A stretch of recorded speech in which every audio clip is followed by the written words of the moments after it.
The internet is a big dumpster. I'm white, and I've got everything I need. No one clutches their purses when they're in a room alone with me.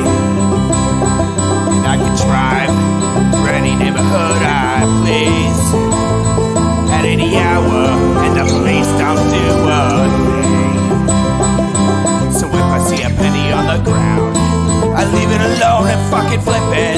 I'm a straight white male in America. I got everything I need. I'm a guy getting paid more than a girl with a degree. And I can walk down the streets after dark, no one wants to rape me. And I can get a girl pregnant and just as easily flee. Just like my straight white male dad did to me. So if I see a penny on the ground, I leave it alone and fucking flip it. I'm a straight white male in America. I've got all the luck I need. I've got a pile of broken mirrors and I'm walking under ladders and I'm spilling tons of salt, but to me that doesn't matter, cause my skin and my gender and my orientation are the best things to have if you live in this nation. I recommend it highly.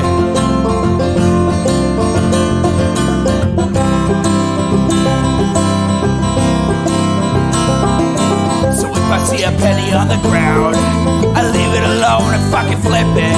I'm a straight white male in America. I've got all the luck I need. Shit's gonna work out for me, cause I'm a straight white male in America. I've got all the luck I need. Hey everybody, welcome to the Intellectual Dollar Tree. We do the show live every Wednesday at 7 p.m. Pacific. Right here on Twitch. That's twitch.tv/Echoplex Media, not media. I am flying solo tonight. Homo Alono. HK is on adventures. I believe he is on vacation, actually, which is nice. I certainly need a vacation. This will be probably the last show where it's going to be warm in the studio, actually. It was kind of hot today, but tomorrow it'll be warm out too, but by 9 p.m. it'll be nice and cool. So if I sound a little tired, it is a combination of the heat and other decisions I've made in the last 24 hours. Anyway, like we've been trying to do, we've been trying to kind of get away from our normal cast of characters. So what I have right now is an interview on Reason, that's the Libertarian publication, with one Mr. Matt Taibbi. And it's How the Left Lost Its Mind. Elon Musk spoon-fed you his cherry-picked information, which you must have suspected promotes a slanted viewpoint, or at the very least generates another right-wing conspiracy theory. Yeah, that's exactly what happened, actually. It isn't just a matter of what data was given to these so-called journalists before us now. My name is Matt Taibbi. I'm not a so-called journalist. I've won the National Magazine Award, the I.F. Stone Award for Independent Journalism, and I've written 10 books, including 4 New York Times bestsellers. Before Matt Taibbi was sparring with Democratic members of Congress on Capitol Hill earlier this year over the Twitter files, he was a darling of the progressive left, appearing regularly on shows like Democracy Now!, Bill Moyers, and Rachel Maddow. Matt Taibbi, his new article for Rolling Stone magazine, Why Isn't Wall Street in Jail? The Bush administration, these are some of the people, these are some of the greatest liars in the history of politics, and even they couldn't come up with a connection between Al-Qaeda and Saddam Hussein. Though he was always a fierce critic of the Oh, it's Libertarian Fonzie. This is Gillespie. I've been calling him Libertarian Fonzie for a while, and he never blocked me on Twitter for calling him Libertarian Fonzie, so that's great. The rise of Donald Trump suddenly meant that anyone nominally left of center, even progressive journalists like Taibbi, were expected to support Hillary Clinton unconditionally.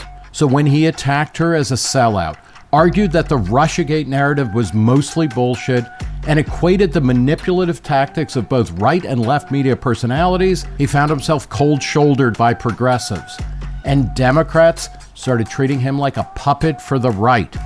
Do you think it's a legitimate objective of the FBI to stop foreign interference in our elections? I think it's a legitimate objective to stop actual foreign interference. Okay. I mean, I don't know what the difference is, but that's fine. In 2020, Taibbi started publishing his work on Substack, and quickly became one of the platform's most popular writers, earning far more revenue than he ever did at Rolling Stone. You yourself posted on your I guess it's kind of like a web page. I don't quite understand what Substack is, but he became even more of a pariah by publishing exhaustive reports that documented extensive governmental interference, seeking to control what was said on Twitter about COVID-19 and efforts by Russia to influence U.S. elections. Congressional Democrats pilloried him as a fake journalist, a Putin apologist, and a stooge for Elon Musk. He is a stenographer for Elon Musk. That's all the Twitter files was. Remember when we listened to that interview that Sam Harris did with Barry Weiss, and I forget who else about it, where they could only access the Twitter files when Elon said they could on hardware that Elon Musk himself gave them. So it's like, dude, that's stenography. That's not investigative journalism. It's quite obvious that you've profited from the Twitter files. I think it's probably a wash, honestly. Nope. then you consider Mr. Musk to be the direct source of all this. No, now you're trying to get me to say that he is the source. I just can't answer your question. Well, he isn't. No, he is the source. This is dumb. Yes, they all said that he's the source for all this. No, he can't, because either Musk is the source and he can't talk about it, or Musk is not the source. And if Musk is not the source, then he can discuss. No one has yielded. The gentlelady's out of order. What he has said is he's not going to reveal his source, and the fact that Democrats are pressuring him to do so is such We're not. We're asking him about his conversation. Reason caught up with Taibbi at Freedom Fest, an annual gathering held this year in Memphis, to talk about. Notice how they real quick. I want to see who else, who this Freedom Fest thing. I think they've had situations in the past where they've definitely had like neo-Nazis and like anti-vaxxers and stuff speak at it before. Why legacy media is dying and how identity politics are poisoning political discourse.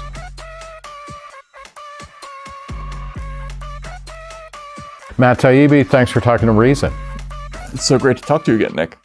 So let's talk about the Twitter files first. That's Nick Gillespie, otherwise known as Libertarian Fonzie.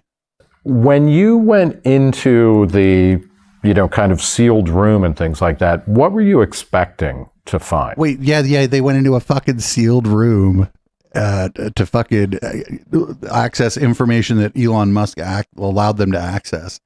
And then they were like, well, we can't reveal our sources. It's like, no, you already told everybody what your source was. You went into a room where Elon Musk controlled access to information, and then you published the information that he gave you, which he had complete control to access over. Not much. I went into the Twitter files with a very old school, antiquated kind of First Amendment conception of what we might find, or what questions we might answer. We discussed with Twitter's management the idea of focusing on the suppression of the Hunter Biden story, mainly because Mark Zuckerberg had given an interview and had testified before Congress, in which he suggested that the FBI had tipped him off about that story. So I thought, if there were those kinds of communications with Twitter, this might be where we found them. And I wanted to know we might find them in the Twitter files, whatever the fuck that means. Look like.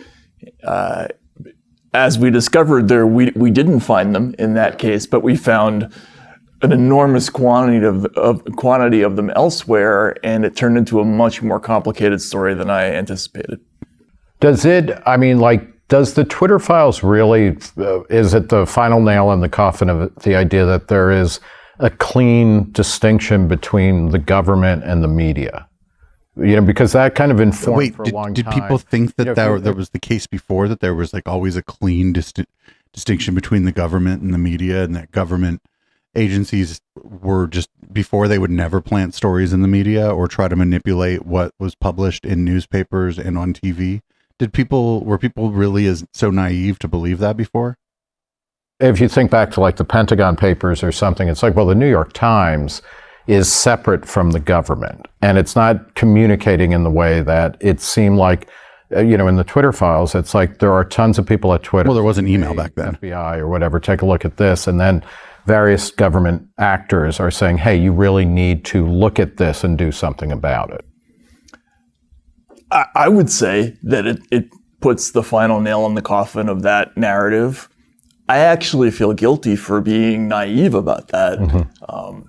Like incredibly naive if you thought there was some kind of firewall between government agencies and legacy media or social media.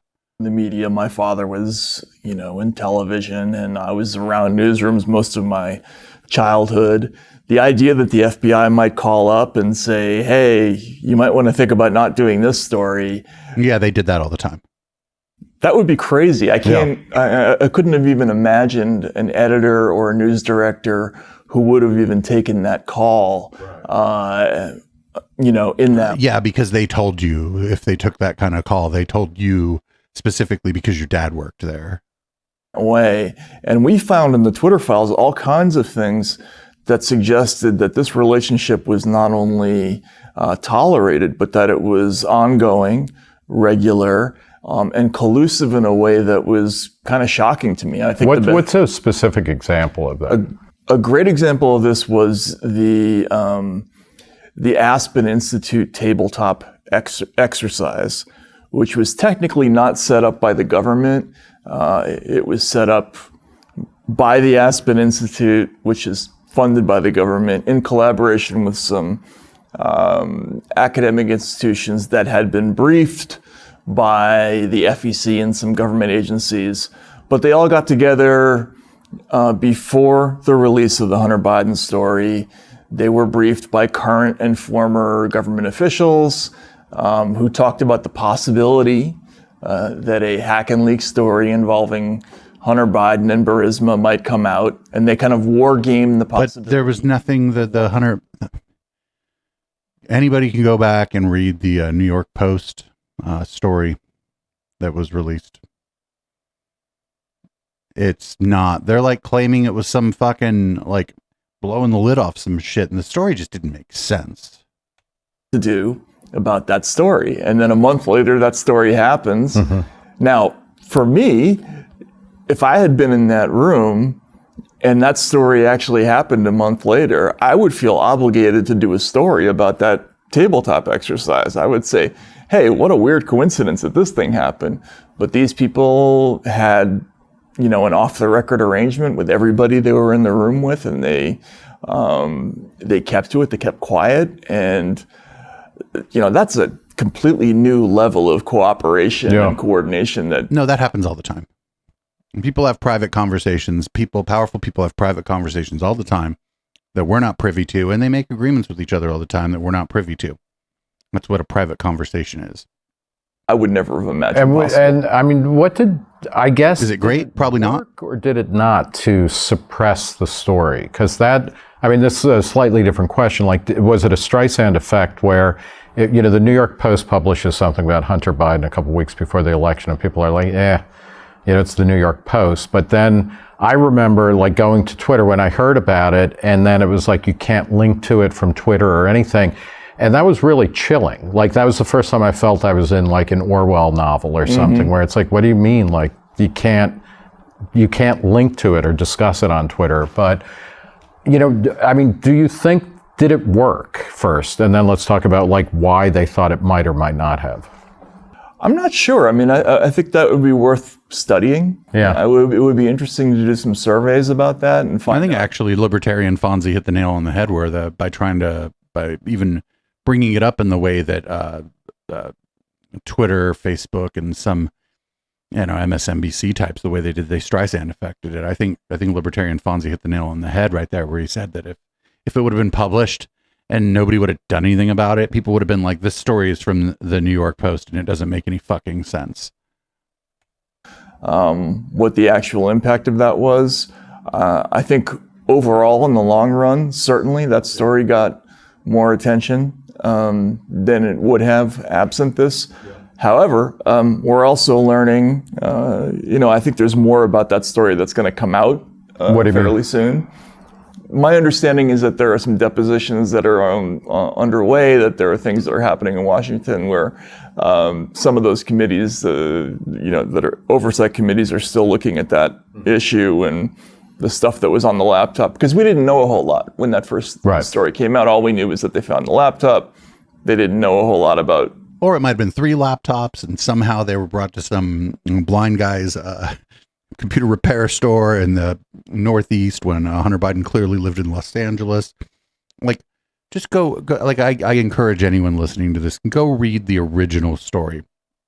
In fact, there may be edits. Go find it on like the Wayback Machine or whatever from the day it was published. Read it and tell me if it makes any sense. Just tell me if any of it makes any fucking sense. Whether any of those emails were meaningful, all we knew is that we had some racy looking pictures. It was embarrassing. But my understanding, not embarrassing. I heard it's quite nice. I haven't looked for it myself, but I heard it's quite nice. Some hardcore investigation to find out whether there's anything behind that. And that process, in many cases, takes years. I would just say they probably were effective in stalling that. Yeah. You know? Also, yeah, like somebody in chat said, for 24 hours. They throttled it for 24 hours and then apologized. There's the alternate story where they told people in mainstream media that this was Russian disinformation. And I think that was effective with Biden voters, like that story. I also don't think it was I don't think it was Russian propaganda. I think that shit smells like Steve Bannon and Rudy Giuliani.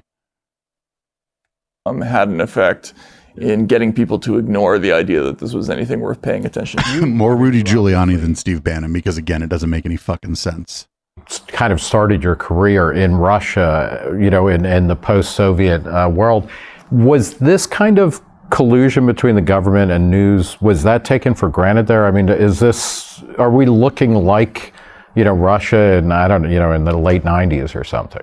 Yeah, like 1999. Shit in the late 90s. Yeah, like that doesn't happen now in Russia. Now that Putin's there, he's cleaned house, and there's no collusion, no government pressure on any media outlets to report or not report anything, and nobody's plane ever gets pushed out a window. You first started to see directly, you know, the news stations resembling basically press releases for the Kremlin. In the mid to late Yeltsin years, the press was sort of stratified and fractured. Each of the different news companies was basically backed by a different mob or mafia interest. And they all had their own ties to Yeltsin, but basically you were looking at the point of view of this or that oligarch when you watched the news. When Putin came to power, one of the first things he did is he really consolidated the media landscape. He cracked down on companies like NTV, which is one of the last independent stations, and he got it so that there was basically no dissent in Russian media. And it's beginning to feel a little bit like that. Although it's not, because like if you dissent from, you know, Biden, you're going to start eating polonium without knowing it, right? So, right. Can you, right, you get, it's not even dissent from Biden. See, this is a lot of things are going to get conflated here, because that's what Matt's been doing for a while. Not for nothing, he started acting this way shortly after people went back and read some of his old work about some of the ways he was treating women when he was younger and a younger journalist. And they were criticizing him for that. And then all of a sudden not all of a sudden, but not too terribly long after, he started acting a little different, which is not an uncommon arc not an uncommon arc for us to see. But he's going to conflate a couple things here. One, he's going to conflate what we call cancel culture with censorship. Cancel culture is just you going and saying your shit and then other people telling you to shut the fuck up. And that's all in the game, baby. He's also going to conflate things like Twitter and Facebook downranking certain stories or certain types of stories with government censorship, which it's not. News organizations or aggregators have always done that. I do that. Every Twitch channel you watch, if they cover current events, they decide what to talk about and what not to talk about. Now, I know that Twitter's a bigger organization and it's all user-generated content, but I don't see it as being that entirely different. But those are going to be the two main conflations that we're going to see here. Discuss what are the steps that are happening, you know, and it's not like against the media's interest or against media actors. They're like bringing it on. And Twitter and Facebook was filled with people who had been in an administration, then moved there to do like, communications or strategy, and it goes back and forth. Like, how are we getting to a place where Twitter, which, its first big glory was in helping to kind of platform the Arab Spring, and like it was great because it was anti-government and it was anti-censorship, and now it's fucking like doing the towel boy for a particular vision. I don't want to say the deep state, but like of a no, it's a towel boy for a particular billionaire now. Kind of mainstream ideological politics. Yeah, I think that's right. There's obviously a huge difference between what happened in Russia. I mean, I knew people like Anna Politkovskaya who got murdered under the Putin regime. There were a couple of others I knew who had some pretty unfortunate fates. Nobody's getting shot in their doorway, right? In the United States. But that's actually one of the more depressing parts about people are getting shot in their doorway. It's just that the cops are doing it. Voluntary, like for sometimes no reason at all. The overarching narrative that we collectively working on the Twitter files decided was happening was that there was a huge infrastructure that had been built up for counterproliferation, counterterrorism within the government. It was aimed at the messaging apparatus of groups like ISIS to prevent, this successful recruitment of white kids in suburban England and California. Well, when that threat dissipated, they moved over to populism in the United States, because, as you say, Twitter, which had been this incredible force for, anarchy and the irrepressible political urges of the population in the Arab Spring. I don't think most of the people involved in Arab Spring were anarchists. Kind of came out again with Trump. I mean, Trump bypassed the ordinary media in 2016, and his amazing insight was that I can just use my own Twitter account and I'll have much more reach than all of these different stations combined. And I think that freaked out a lot of people in power. And what we saw in the Twitter files essentially was a long period of rollback, which they achieved through various different means.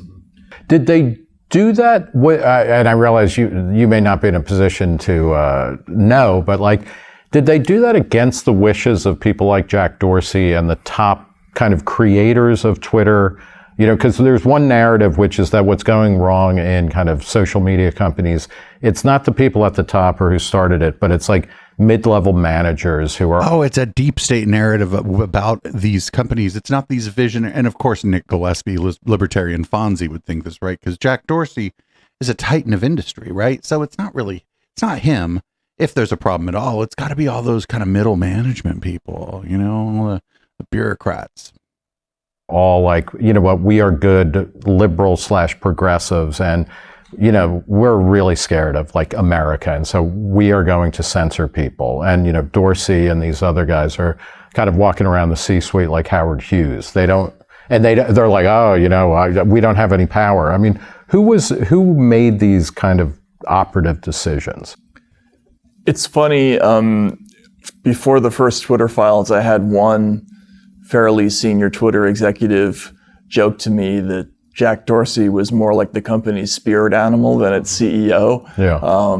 I had talked to Jack before. I like him. Yeah. I think he's, at heart, got a lot of sympathy for free speech principles. I think they're important to him. Yeah. But if you look at the Twitter files, you see that he's not in the loop of a lot of these. So one of the things, and he's not going to bring this up, I don't think, because he's stupid or uninformed. Jack was off running a company that was actually making money. He was the CEO of both Square and Twitter at the same time for a good amount of time. And so he was off working at Square where they were actually turning a profit. So that's what was going on a lot of the time. Key decisions. The things that happened, particularly around that one incident involving the Hunter Biden story, he was definitely not involved in that. One of the weird ways that I know about that is because I found, believe it or not, on my first day looking at the Twitter files, that Jack Dorsey had forwarded to Vijaya God, the woman who was basically running things, one of my articles complaining about the censorship of that article. He was definitely a free speech advocate, but he was not. He really wasn't at the helm when they came to the decision to take Trump off the platform. I think he was dragged kicking and screaming to that decision, and most of the company was against him at that point. Yeah. With the but that was that's a pretty big statement. Does he have any reason? Why does he believe that? Russiagate, or the Russiagate narrative is that the Russians wanted, and correct me, or massage this into what you believe, is that Russia was proactive. They wanted Trump to win, and they were going to, and more than that, it was also that the Trump campaign was actively working with them. And that is that the hinge point of we're going to look back and there's media before 2016 and after, and how did the Russiagate story spin out? Because there have been tons of congressional investigations and others, and they've really come up with nothing in terms of collusion. Right. But that's because there's the word collusion is being so narrowly defined here. People who work for Trump were in fact convicted of things approaching espionage. I don't remember the exact types of things they were convicted of, but Trump pardoned a bunch of them too. So they had to admit guilt.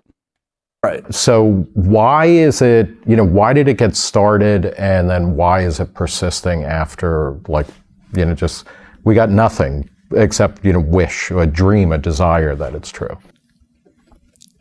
Well, the Russiagate story, oddly enough, became sort of involuntarily very important in my life personally. I think it's really the reason I ended up leaving mainstream media, where I was very happy. I had You had the job everybody wanted. Right? Yeah. Who doesn't want to be the campaign reporter for Rolling Stone magazine, right? It's the coolest thing in the world. It's one of the iconic gigs. I think he was forced out of Rolling Stone.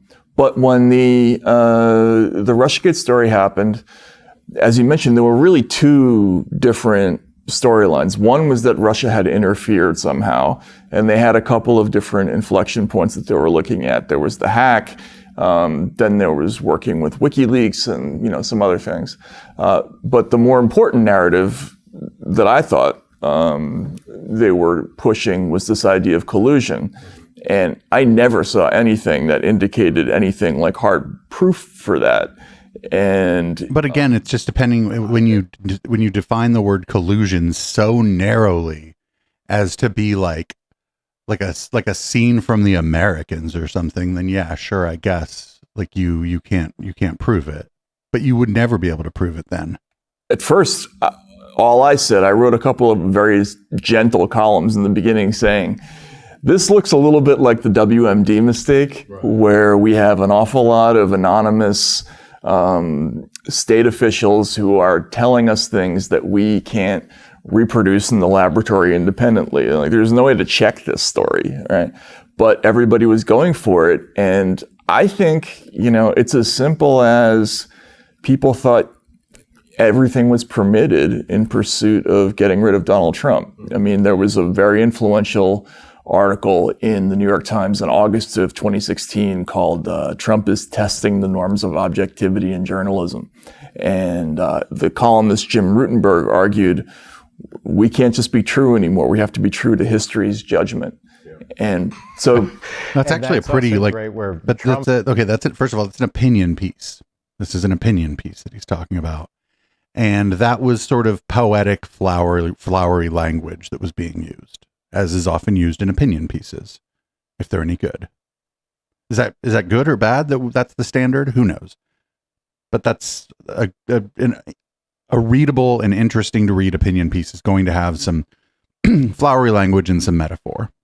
Trump, and not for nothing, that's not bad. That's a pretty good line, right?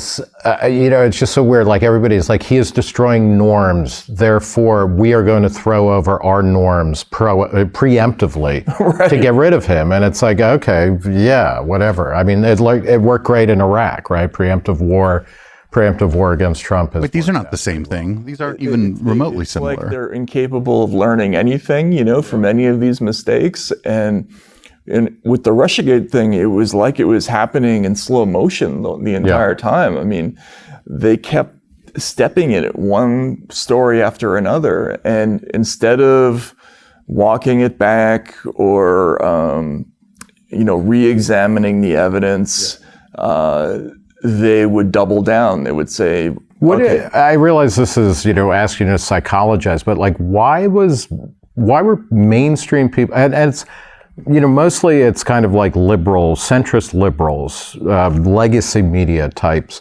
but also, I don't know, like people in newer publications, like they wanted that to be true. And it was like, I'm old enough to remember reruns of I Dream of Jeannie or like Three's Company, where it's like every week Mr. Roper is finally going to catch Jack Tripper in a homosexual tryst. And then it never happens. They're going to get off. Yeah, and like, Dr. Bellows is, this time he's got Tony down to rights. Wait, that guy's never watched Three's Company. And you would think 15 times in, you'd be like, yeah, maybe let's write a different plot. That guy doesn't know the premise of Three's Company. Exactly. You still enjoy the show, though. That's true. That's true. Yeah, right? yeah. And they're still doing it, right? They are still doing it. If you go back and look, you can see why it was compelling television. You can see why MSNBC shot to the top of the ratings for the first time in 20 years. This looked like, the end of the world. This was the Millerite prediction, of, the world was going to come to an end. So I hate to get stuck in the Three's Company fucking Narnia hole, but the point of Three's Company was that the landlord actually didn't want men and women who weren't married cohabitating, and Jack and the two gals, they were friends. They were just platonic friends, as people are. And so they just lied and said he was gay because they wanted the fucking place.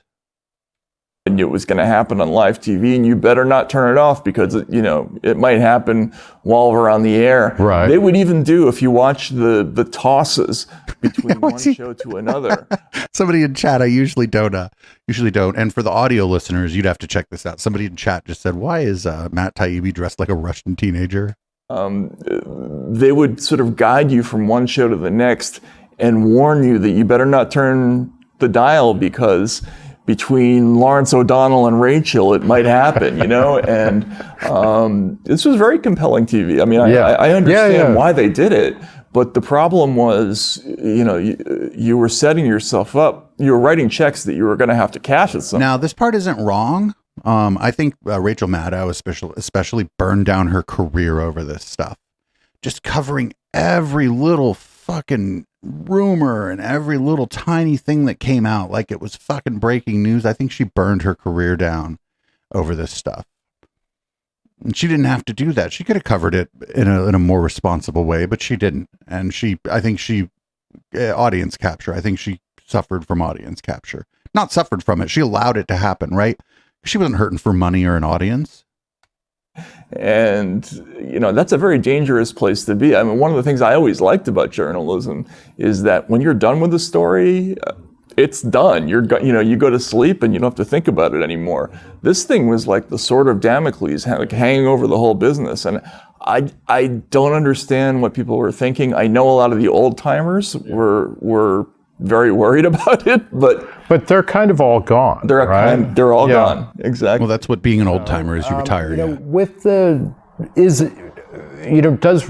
interesting is that Russiagate was primarily among liberals who, and none of this I guess is true, but like during the Cold War, it was like, well, the conservatives were the real Americans, and they understood that the Soviet Union and by extension the Russian people were evil. And you can't really do business with evil. And the liberals were more like, no, we have to work peacefully. And now it's weird because it's liberals who are like, Russia, Russia, Russia, like they're evil. Russia, Russia, Russia. That's like shit libs. Like I didn't do any of that. You can go back, but we were doing podcasts. Mostly it was audio only at the time. But I actually kind of drew a line in the sand with the people that I was working with, and some still are on the shows, that I'm just not doing that shit. I'm not covering the fucking play-by-play. That if something actually happens, we'll cover it, but the play-by-play is fucking bullshit. Now we have conservatives who are like, Putin, give Putin a chance or something. Like, how do you explain, like, yeah, but Putin has people's airplanes pushed out of windows. Flips. It's like, every million years or something, the North and South Pole flip. Right. And then it feels like, okay, it's always been this way. Like, where is that coming from? Well, I originally thought it was because I had gone crazy, that something was wrong with me personally. I think that was a common. I mean, that's part of it. Of a lot of people, like, it must be me. Like, this must all make sense somewhere outside of my understanding. But if you look back, I can't remember which one of them said it. I feel like it's either Jim Clapper or Ted Lieu. But there was a prominent politician. It said something like the Russian is genetically predisposed to deceive or something like that. And like this. Oh, who said that? I would like to see. I would like to get a verification of who did basically disinformation phrenology about Russian people. Made and it flew all over social media, and it wasn't condemned. It was sort of upheld. I would be willing to bet if it was like a person, like a rational person, a person who has some experience, it would be that they have a long history of being good at propaganda and deception versus they are genetically predisposed to lie to you. Get the fuck out of here.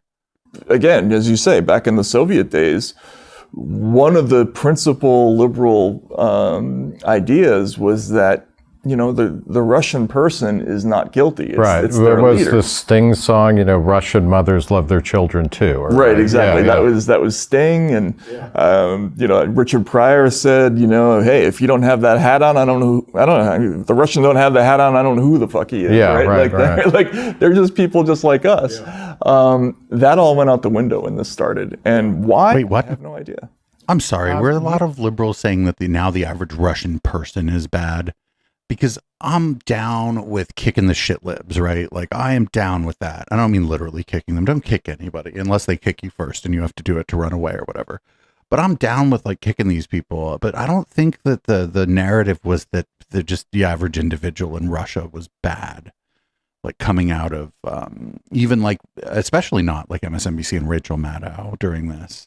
I don't think I'm wondering where he thinks that narrative existed.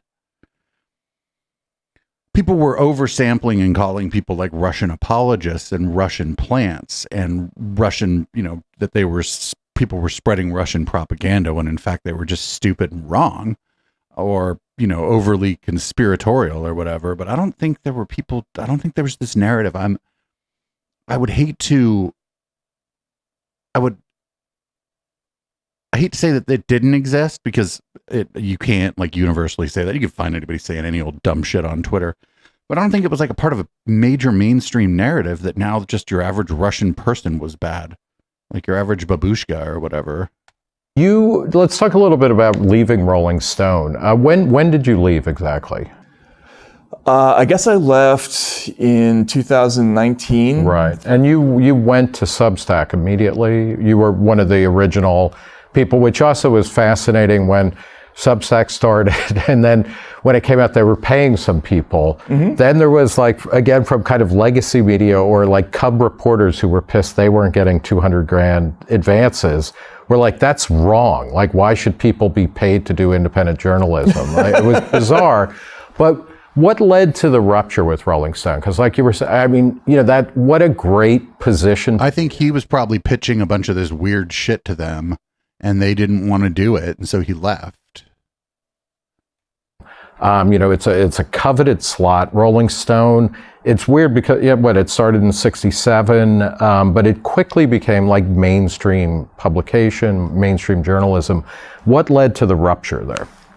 Yeah, first of all, I love Rolling Stone. I'll always have a soft spot in my heart for it. I think it had a couple of really long heydays where it did unbelievable work. Yeah. It was great as music journalism for a long time. It was innovative in bringing in Hunter Thompson's style of writing to political journalism, and I think that's become iconic now, right? They brought P.G. O'Rourke in. Then when I was there in the early 2000s and mid 2000s, the owner, Jan Wenner, was absolutely against a lot of the stuff that I wrote because I was reporting on financial corruption that didn't look good for the Democratic Party sometimes. But he was cool with it. That was a rare thing. Like in journalism, it's not often when your boss says, I hate this, but go for it, That's what makes a magazine great. But that started to change. I think after Trump, everybody's tolerance for, sort of exploring different points of view kind of dried up. And I didn't leave because I was pressured or pushed out the door. It was really more that I had a sense that there was something more lucrative and more rewarding out there on the independent front. That makes sense that he was pitching stuff to them. They're like, this stuff's crazy. And then Substack came along and offered him a bunch of money. I mean, there doesn't have to be a big blow up here. So are you making more money on Substack than you were for Rolling Stone? A lot more. Yes. Really? Can you say how much more? Like, I don't want to say it. Make us all feel bad, not just me, but the camera guys for... Let's just say that I'm making many times over more than I was making at Rolling Stone. Yeah. What accounts for that? I mean, part of it is Substack. I mean, the code they kind of cracked was allowing people to be able to easily monetize an audience, right? But, how do you account for like the idea? So basically what you showed, and I think Matt Iglesias leaving Vox has done this. I think Glenn Greenwald. God, Matt Iglesias, since he left Vox, has lost his fucking mind. That guy, I don't know if anybody noticed it, but he was going around like on Twitter posting license plates of people who were parked backwards, like on a suburban street one day or some shit. Like, how you're supposed to park the direction that the street is going? Well, some people were parked backwards, and he was just going around doxing those people's license plate numbers on Twitter because he was fucking mad about it. It was fucking absolutely unhinged behavior. He started The Intercept and then was like, God, I hate this place. And the feelings were mutual. But like when you get to a place where a writer like you somehow, if you're making, 5 times what you were making at Rolling Stone, you were carrying a ton of people at Rolling Stone. Mm-hmm. What's the appeal, do you think, like for you, Unbound? Well, there's a couple of things. One, any writer who's ever worked for editors, and I've benefited massively from the editors I've had, like, Will Dana, Eric Bates. Right. I had great editors at Rolling Stone. And, I would never say that they're bad for a writer. Right. But there is something to be said for when you turn 50 and you want to write what you want to write about, and there's nobody to say no. That feels pretty good. And sometimes that comes out in the writing too, by the way. Are you edited now, or is it like, or just copy editing or something? Yeah, we do copy editing. Sometimes we do fact checking. It depends on what kind Sometimes we do fact checking. Well, thanks, dude. Sometimes, I'm live, and sometimes we do fact checking here too. I totally, and I'm 10 years older, I think, than you are roughly. So I get that, but it's also, as an editor, my best work was done when I had to explain myself to a pre-reader on some level. Right. There is some of that, on one level, yes, I would love to be working with an editor. But A, it's an expense. B, there's a speed element now to internet publishing that is new.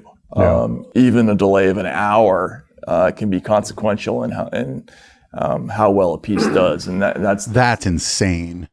That's insane. That he thinks that like a delay of an hour is consequential enough that you don't want another set of eyes on your work.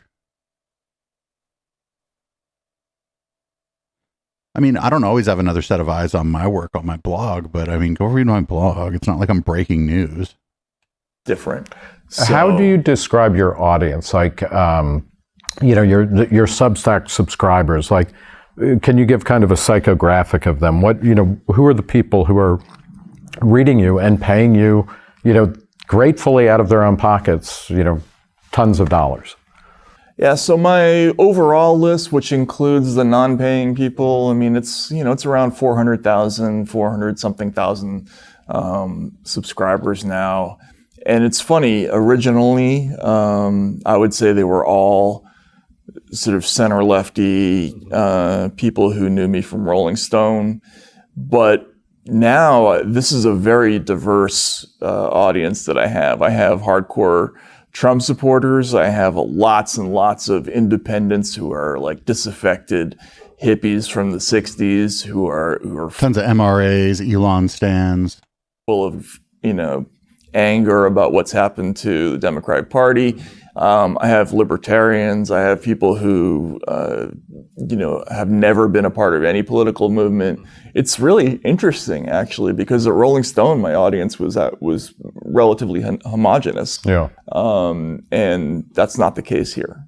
How you mentioned Jan Wenner, who is kind of like a archetypal baby boomer, right? And a late 60s boomer who, among other things, was one of those guys who is like, I'm in favor of free speech no matter what. One of your most recent pieces, or and like if you read the headlines of your Substack stuff, like one is "Where have all the liberals gone?" Another is "Get off the First Amendment's lawn." Why Julian Assange must be freed, the elite war on free thought. Like something has happened. Yeah, it's a grift. This is all that grift. This is like people are being silenced. It's that grift. And most people, very, very rarely are people silenced. And people who broadly call themselves liberals or progressives, where generationally up through probably Gen X, that was like, if not the most important issue, like free speech über alles, then it was like in the top 3. For younger people, maybe it doesn't seem to be as important. Do you agree with that? And if so, this is some get off my lawn shit. Younger people who are liberal and progressive may have the exact same political commitments as you, or like free speech is more of a problem than it is a solution. I'm less in tune with what's going on with people who are under 30 and... How old are you right now? I'm less in tune with... okay, thanks, dude. 53. Okay. Yeah. In my generation growing up, I didn't know anybody who wasn't relatively a free speech absolutist, right? Like everybody I knew free speech absolutist? No, there's nobody who's a free speech absolutist. Free speech absolutism would include like conspiracy to commit murder, for example, murder for hire, because it's just speech.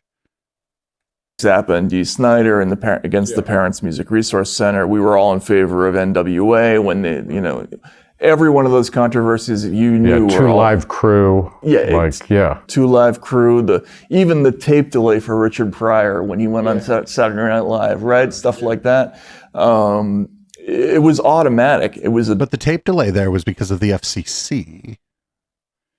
That the people who fund Saturday Night Live didn't want to get a massive fine. Defining issue for a generation. But there, I think, has been a schism, within former liberals. It's clear to me between boomers and Gen Xers like me. You brought up Jan Wenner. There was actually a moment at Rolling Stone that I think was kind of significant where in the primary season for 2016, Jan did a big official Rolling Stone editorial supporting Hillary Clinton. Yeah.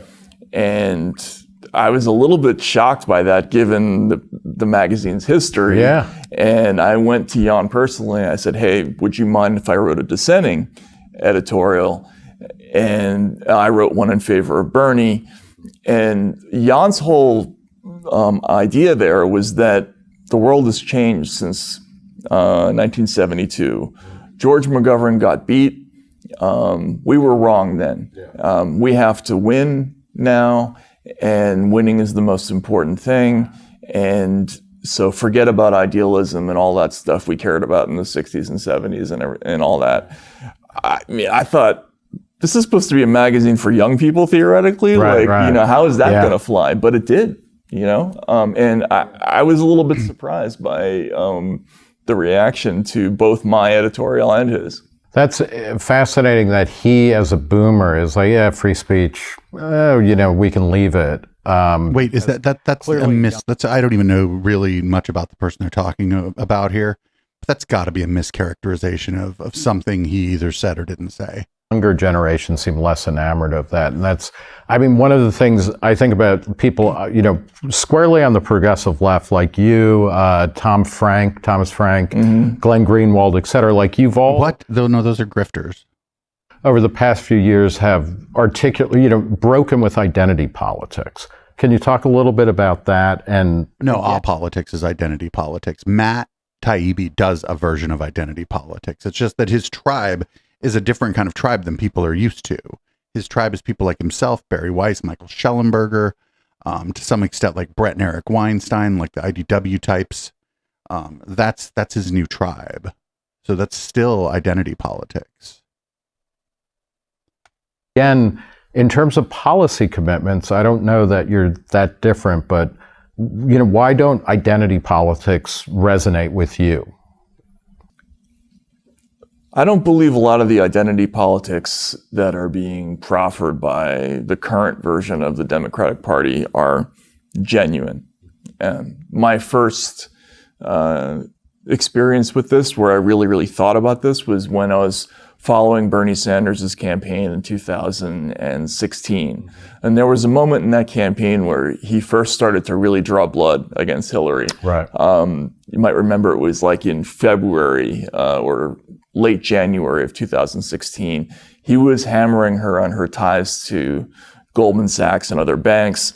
The New York Post, interestingly, did this, published this big list of all of her speech commitments, and it was kind of amazing. And she wouldn't release the transcripts, right? She wouldn't release the transcript. Well, do you think, like, every time that a prominent figure gives a speech somewhere, do you think that there's a transcript that they just have?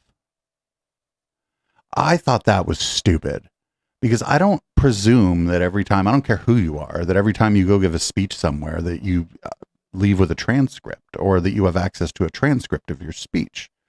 I presume if you're like on the speaking circuit, you don't have a transcript of every speech you ever made. But I mean, even the schedule is amazing. She was doing $300,000 in the morning and then flying to someplace and doing $400,000. Gestad or something. Yeah, exactly, right. Inner circle of the Bilderbergers or whatever. And they tried the Bilderbergers. These people, they're so stupid. They think the Bilderbergs, they think that's like a family, but that's literally just the name of a conference. I mean, there might have been a family named Bilderberg, but they like sort of use it almost interchangeably with like the way people use like the Rothschilds or the Rockefellers or whatever. Like it's a fucking rich family. It's the name of the fucking hotel they meet at, right? It's the Bilderberg Hotel. Everything to hit back, and nothing worked until she said, if we break up the banks tomorrow, will that end racism? Yeah. And Bernie was paralyzed by that. You know, Bernie's an old school. He's a real commie. I mean, and I mean that like where it's class and everything else is a distraction, right? That, capitalists will use race in order to keep the workers from realizing, no, they're all on the same side. Well, I would say I almost wish he was that, because Bernie also marched for a civil rights movement in the 60s. And is that bad that he did that? He was terrified of the idea that he might be accused of racism. Right. It mortified. Well, he's not racist. I think it really slowed. Bernie Sanders isn't a racist guy. I think, and I don't want to get too deep into this. I think what happened in his campaign in 2016 is that I don't think when he started, he thought he had a chance. And it was too late in the game by the time his campaign figured out that they had a chance for them to do the appropriate outreach into, for example, the black communities in the South. And so he got clobbered in the South. And I think that's what happened in 2016. Campaign bound. Yeah. There was also that moment, I think it might have been in Seattle or something, where he was almost literally pushed off the stage by a couple of black activists. No, that was at fucking Netroots Nation in San Jose. I was there. Like, we need to be talking about racial concerns, not... That was at Netroots Nation in San Jose. Right, not your class. It may have happened elsewhere, but that happened at Netroots Nation in San Jose, California. And it happened before he ran. I don't know if it happened again while he was running, but he did the gracious thing and just stepped off the stage. Where that is, right? And that was when they started to sort of demonize the white working class, right? Which is a brilliant strategic move. Yeah. Also, interestingly, it was the exact opposite of what the Clintons had done in the 90s. You know, the Clintons' whole strategy was, let's peel off a little bit of that white working class vote. And we feel their pain. We feel their pain, right? And that's, you know, they just got over the finish line doing that. And now they... So we can add to the sins of Hillary Clinton that she also injected identity politics. I think so. I think that was... injected identity politics. That nothing was working for them. I mean, if you read those books, one of the books about the Hillary campaign, there's a hilarious chapter where they couldn't come up with a slogan because they didn't even know what they stood for. Like they were. Well, no, it's actually, even if you know what you stand for, it's hard to come up with a slogan. Because, like, what if what you stand for is complicated? Like, neoliberal claptrap is complicated. You know, but this, you know, this whole idea of identity politics being something that they could lord over somebody like Bernie, who was, you know, legitimately an oppositional movement and who was drawing on this anger, the same anger that Trump was. No, it was this thing I don't like either. Some of the same economic anxieties, maybe, but Bernie's campaign was not in any way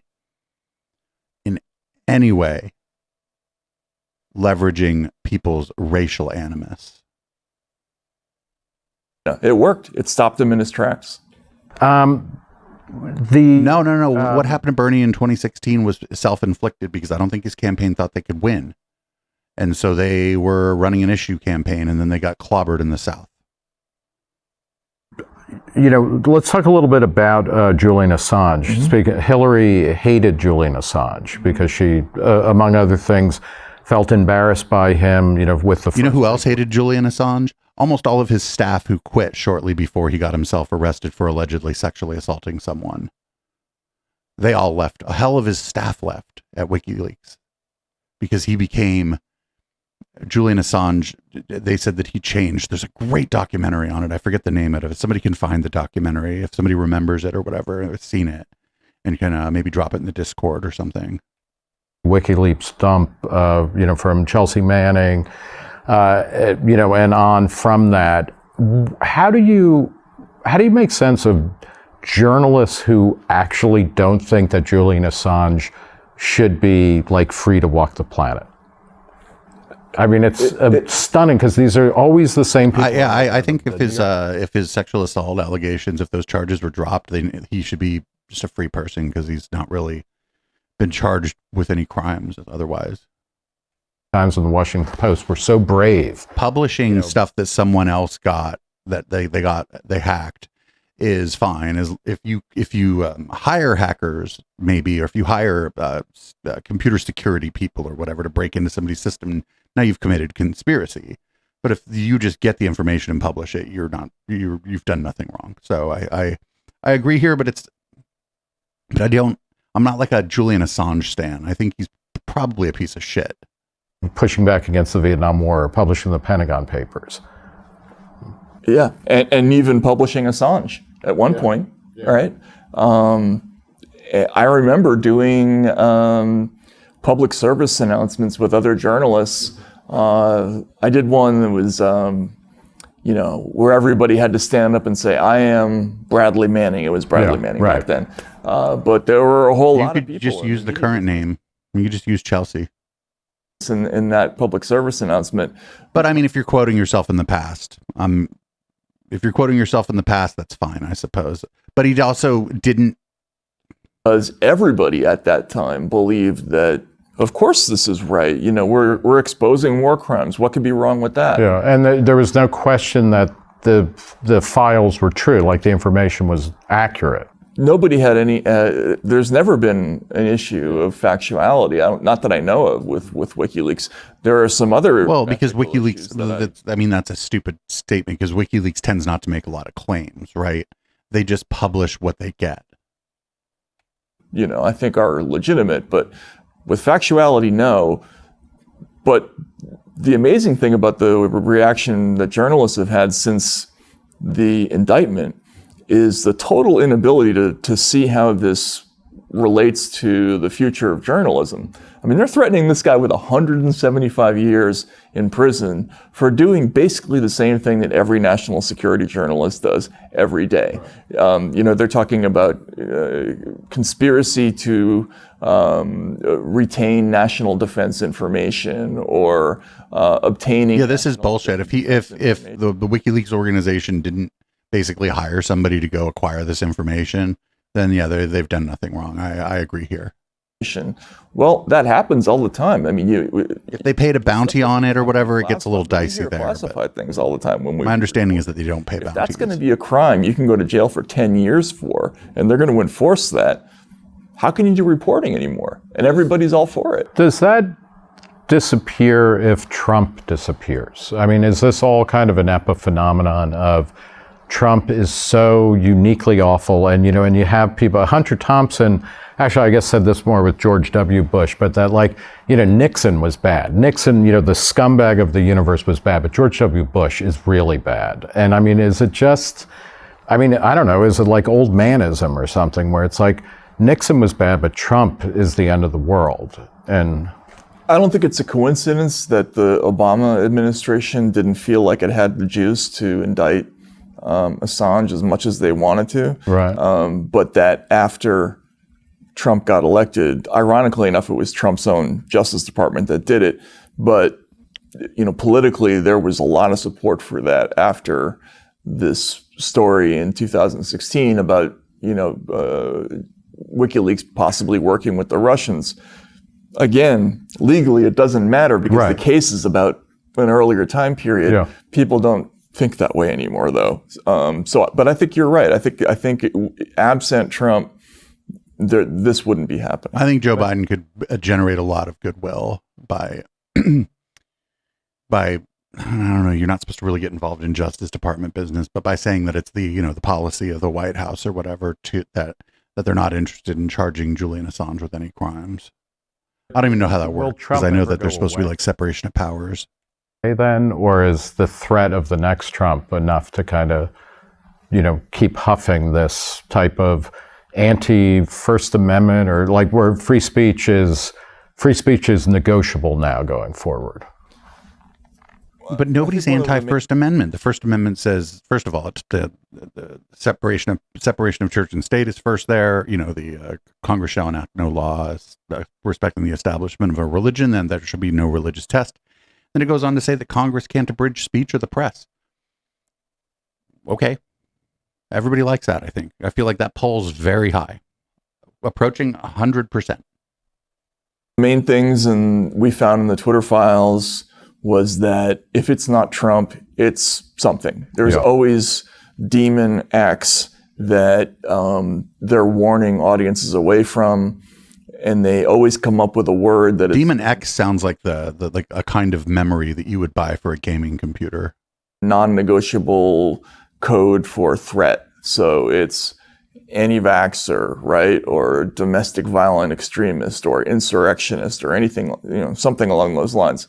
Trump, in that sense, I think has been an enormous boon to the intelligence services. They've been able to say, hey, if you code as somebody who sides with Trump, essentially they've created what I like to call like the sort of one villain theory of the universe, which is if you're on Trump's side, that means you're on Putin's side, which means you're also on Assad's side, you're on Orban's side, you're on the side of domestic violence. And Xi somehow will end up in that mix too, right? Exactly. It's all. Wait, Xi Jinping? Wait, what? I thought they try to paint the Democrats generally as being in cahoots with the Chinese. It's like an edible arrangement, right? I mean, you can just keep adding flavors or something. Yeah, and rationally, it's a crazy conspiracy theory, but they actually. But it's not really a conspiracy theory. It's that a lot of people who really do like Trump will tend to be apologists for Orban and Putin. Not all of them, but it goes together, and often enough that it goes together. I don't know what to say here. denialist and ban and de-amplify people based on ideas like that. We're talking in Memphis, where Freedom Fest is. You're speaking there. RFK Jr., Robert F. Kennedy Jr. is speaking. One of the things that's interesting about RFK, Reason has talked to him and we've critiqued him and all of this, but he self-consciously says he is following a lot of Trump's playbook. Like some of the critique from Reason magazine against RFK Jr. has been scathing and quite good.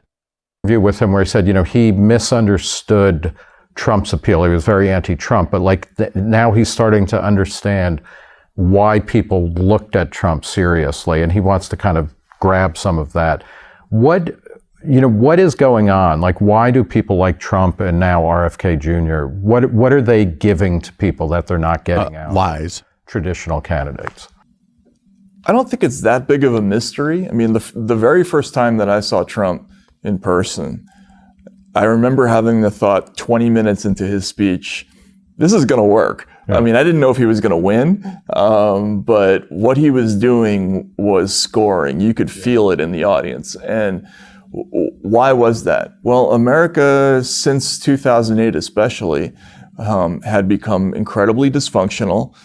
We had had a massive financial collapse where the elite and wealthy class had been completely bailed out when a lot of them should have gone to jail. And everybody else sort of paid the bill, including millions of people who got thrown out of their homes, in some cases justifiably, but in some cases not.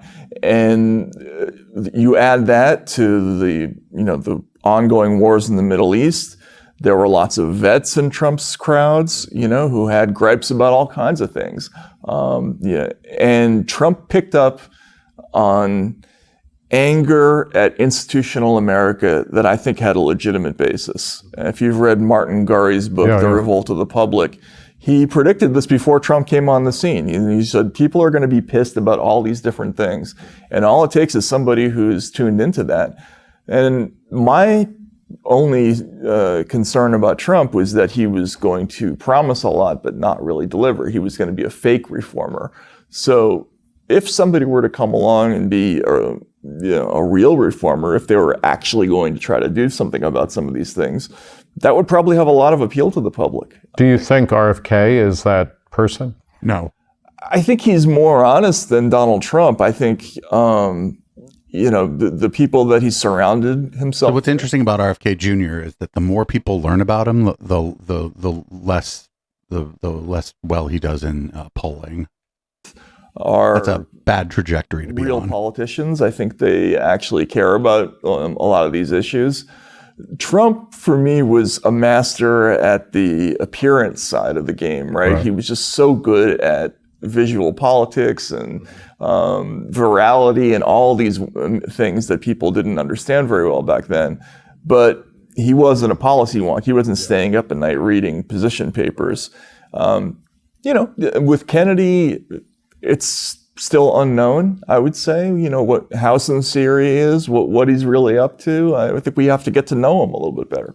I heard an interesting conspiracy theory about RFK Jr. that he's actually running to spoil Trump. I don't believe this, but it's an interesting conspiracy theory that he's running technically in the primary as a Democrat, but then he's going to run third party, like Peace and Freedom or some shit, and take votes away from Trump on the vaccine issue. I don't believe this is the case, but it's an interesting conspiracy theory, and it doesn't require a whole lot of assumptions to believe it. We'll see how it shakes out. I think it's a low probability event.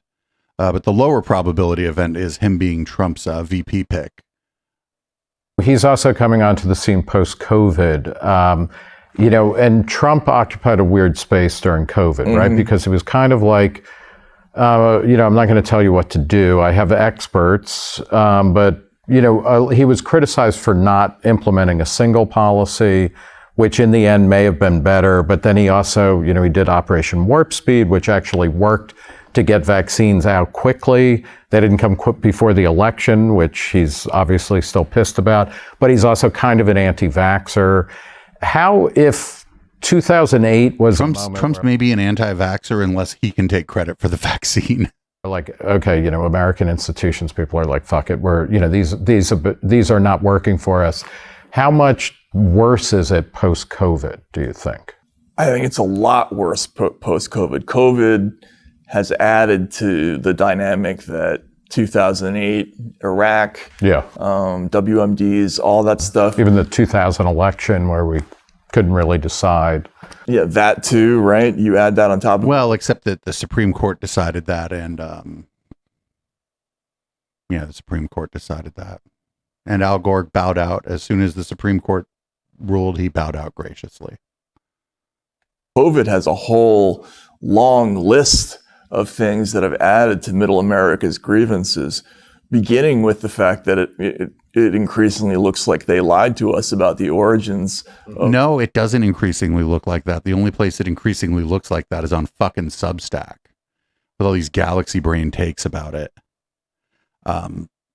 The overall consensus among infectious disease specialists and virologists hasn't changed much.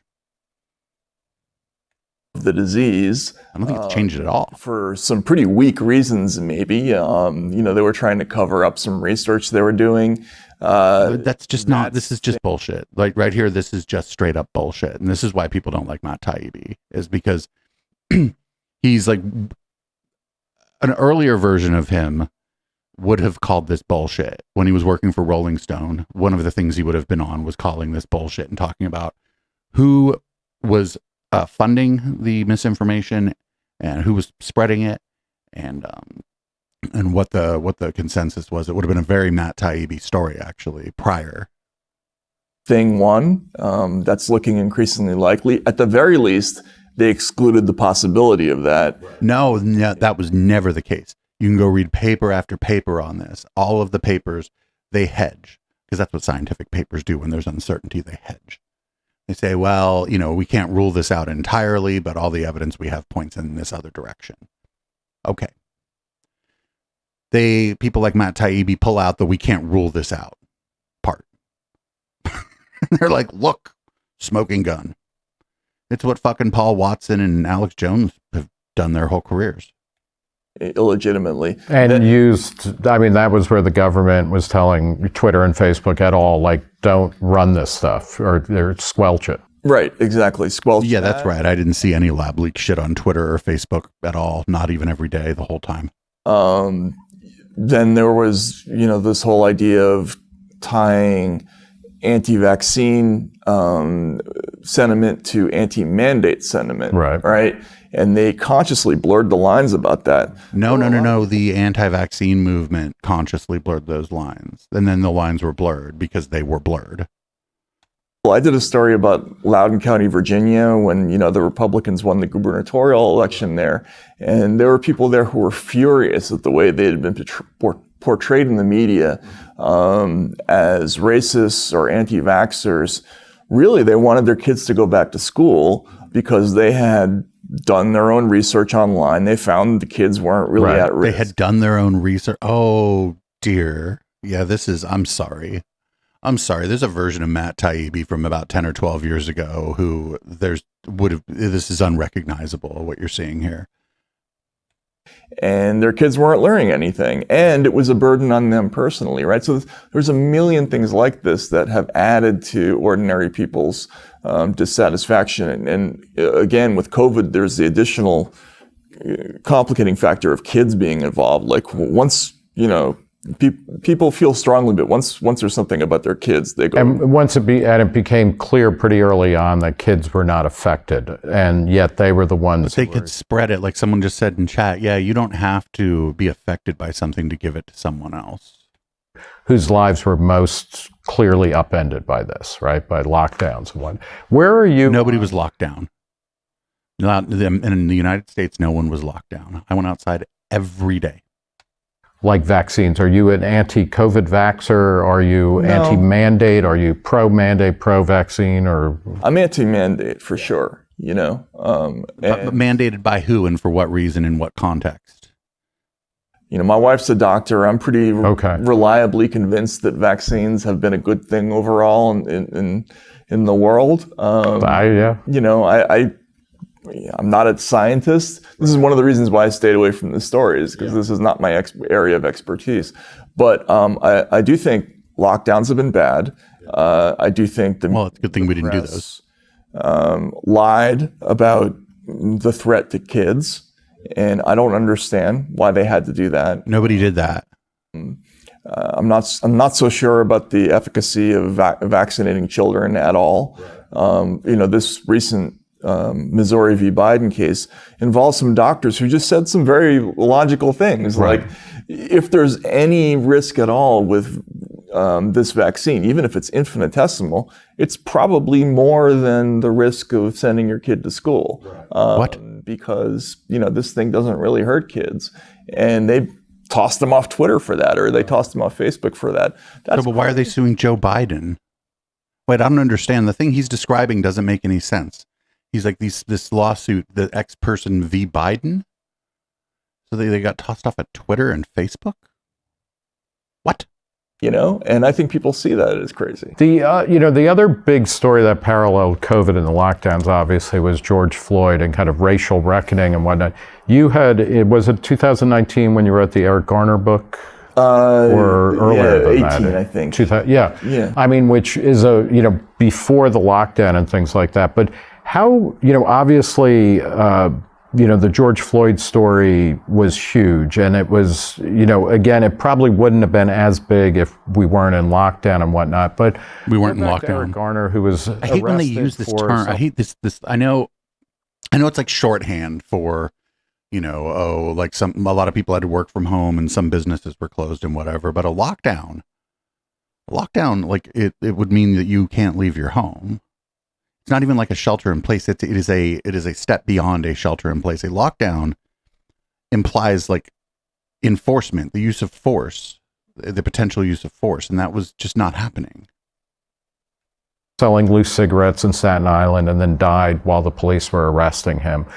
Where do you think we are in terms of kind of criminal justice reform as well as race relations? Are we better than 2019 or Eric Garner time, or is it worse, or is it just kind of like an open wound that we never quite can close or heal?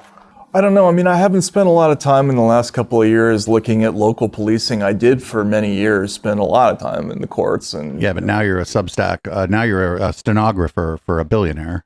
Doing sort of street reporting.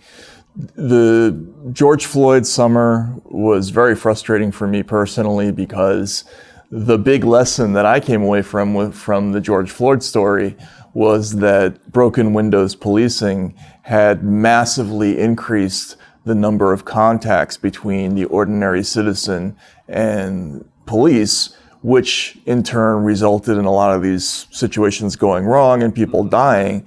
And the one thing that's fixable in this whole milieu is we can change that. We can change statistics-based policing. We don't have to order people to stop, 20 people a month or whatever it is. And it never came up. I mean, it was like it was purposely excluded from the Floyd. It didn't seem to be serving anybody's interests, right? Right. Everybody abstracted immediately. That didn't come up because, like, that's obvious. You're racist, you're not racist, or something. Right, because it wasn't. It didn't have a tie to America's racist past. Wait, what? What broken windows policing and the removal of it doesn't have a tie to America's racist past? Did this motherfucker just say that? This motherfucker just said that. I can't believe what I just heard. Tendency towards white supremacy. Now, there are obviously enormous racial overtones to police brutality, and I detailed a lot of them in my book. But it's only part of the picture. I mean, this is just the same thing as like Trump coverage. People picked one thing, and that became the entire lens through which they looked at that story, and they ignored all these other, shades of gray and complex. Sounds like this is a problem of this man's scope. He didn't see any of the more systemic critiques that were going on. Cities. I probably didn't do a good job of making them myself, but that's just my channel. Audiences less informed than they were before as a result. To kind of wrap up, one of the things I find most interesting about your kind of post mainstream media output, and you've started a podcast where you talk with Walter Kern, the novelist, and a lot of what you're doing is you're talking about stuff like Mark Twain's The Man That Corrupted Hadleyburg, or classic stories, American stories, etc. What's the goal there, and what has the response been? Part of it is just because Walter Kern and I both like talking about books. We don't get to do it very much. We've decided to experiment. What would happen if we did? Oh, that's probably like Bizarro World if books could kill, right? And what we found is people are so tired of the relentless sort of binary nature of media these days. Team X versus Team Y, Team Blue versus Red, and it's divisive, it's anti-intellectual. You don't get to talk about anything interesting in these shows. It's always an argument, and it's a dumb argument that just never ends. And this was part of, this is the basis of Hate Inc., your book about, what's the subtitle? Why Today's Media Make Us Hate Each Other. Yeah, exactly. I think we always hated each other. I think it's a kind of a bad product unless you have some kind of amazing breaking news that's about to come out. Why would you watch it? I mean, it just makes you depressed. What we found is when we talked about these stories, we're getting into all these issues, and we're also finding that a lot of these old stories that maybe dust covered in people's imaginations, they're amazingly relevant today. The E.M. Forster's The Machine Stops has a lot of relevance to. Can you do a quick summary? What's the plot of that? The plot of that, E.M. Forster imagined a world where people no longer had to do anything. They lived underground. Machines basically did everything for them. They were told that if they went outside, they would die immediately. There were legends about that. But one day the machine starts to malfunction because the people who are taking care of the machine, they've started to die off. And so the thing has started to malfunction. And people slowly realize that they've been had, that it's actually... Wait, isn't that the plot of a Jamiroquai video? A lot of the legends they've been told to keep them afraid and keep them indoors and keep them from acting out on their own are fake. And that's very true of internet culture. I think a lot of us are captured by our neuroses now, right? We don't have as much face-to-face contact with people, and it's very relevant today, you know. And it was so much fun talking about that, and we got a great response from people who are saying there's a whole world of thought out there that they're telling us doesn't exist anymore, but it is out there, and people are learning to enjoy it again. I think we're going to leave it there. Matt Taibbi, thanks for talking to Reza. Well, at the beginning of this, I thought that there was going to be a lot more conflation of the idea of like cancel culture with like actual government censorship, and we didn't get a lot of that. But I think it's because Libertarian Fonzie generally pushed the interview in other directions. Libertarian Fonzie generally okay. He's okay. I don't agree with his politics or whatever, but he seems like a nice enough guy.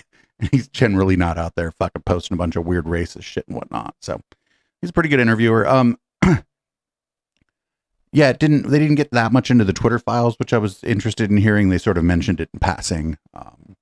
Any of the real kind of controversial stuff that Matt has been into got mentioned in passing. And I don't know if that was, by design so that the two didn't clash, or if they just didn't want to do that. If they just, I don't know if it was like one of those, isn't it great that we're able to sit here and have this conversation type of things. I don't know. But that was boring. I mean, Matt Taibbi is generally full of shit. I actually really liked a lot of his earlier work, and it's like kind of unfortunate to see him go down this sort of contrarianism for contrarianism's sake rabbit hole. But it's alluring, and a lot of people have done it, and there's a lot of money there.